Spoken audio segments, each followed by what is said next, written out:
Hey everybody. Carlos Rodon was once one of the best pitchers in baseball. After his first 6 years in the league were average at best, he broke out in 2021, throwing a no-hitter in just his second start of the season. Focusing. 3-2. Rodon. To third. Moncada. Carlos Rodon has thrown a no-hitter, which would be a preview into a dominant season he was going to have, as only 4 of his 24 starts ended with him giving up more than 3 earned runs, and he was the best 5 and dip specialist in the league. He pitched to a 2.37 ERA in 132 innings and finished 5th in Cy Young voting. Lucky for Carlos Rodon, after his career year, he was a free agent, but when he hit the market, no one came calling, and it seemed like no one believed that Rodon was a legit ace pitcher. That's why in the 2021 offseason, Carlos Rodon had to take a prove-it deal with the Giants, which was a 2-year, $44 million contract with an opt-out after year 1. And he would prove himself indeed, starting in his first start. And he has today. And he struck him out.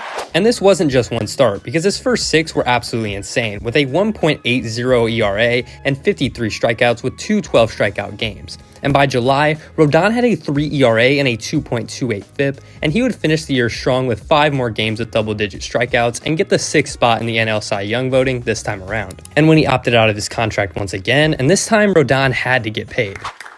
Ladies and gentlemen, Carlos Rodon. The Yankees signed him to a 6-year, $162 million contract, and finally Rodon didn't have to pitch with his back against the wall of having a non-guaranteed contract. Immediately, Rodon's Yankee career wouldn't start off good, as he would have forearm tightness, which would limit him for the first 3 months before he could make his debut for the Bronx Bombers. And when he finally made his debut, his first outing was decent with 5 innings of 2 earned runs, but his FIP after 1 start was sitting at 6.07, which was just a preview for how this season was going to go for Carlos Rodon. Drilled to right field. On the run is Stanton, turning, looking, see ya! A bullet into the short porch, a 2-run home run, and it is 5-1 Astros. Rodon would be horrid in his first half season in New York, as he had 8 out of 14 starts go for more than 3 runs, all culminating for his final start of the season. Line, base hit left field.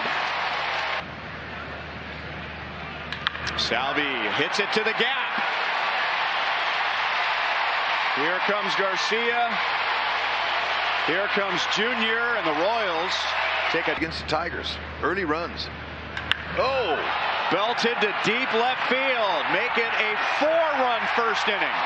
Rodon was just one piece of a disappointing year for the Yankees, but Rodon couldn't continue to be this bad, right? Well, through 6 starts in 2024, he had a 2.48 ERA, and he looked really good, but his walks were way up as he walked 2 or more batters in 5 of those starts. So once again, his FIP was higher than his ERA at a 4, but despite this, Rodon would fight off his underlying numbers for his next 9 starts, keeping his ERA at 3.28, but his last 4 starts, his FIP has caught up to him. After these past 4 starts, his ERA jumped all the way up to 4.63, and this is what you can expect from him now, as his FIP is at 4.67 as well. And it's hard for Rodon to be a good pitcher anymore when his control is absolutely awful nowadays, and the only pitch he puts in the zone is his fastball that has an expected slug of 618 and a 54% hard hit rate, and with his secondary pitches being non-existent because they aren't competitive pitches anymore. And when they are put in the zone, they're down the 2. Rodon just isn't going to be a good pitcher in the majors until he figures out his control. And until that happens, he's going to have one of the worst contracts in baseball, and he's going to be a liability for the Yankees down the stretch. If you guys enjoyed today's video, please make sure to like and subscribe, and I'll see you guys in the next one.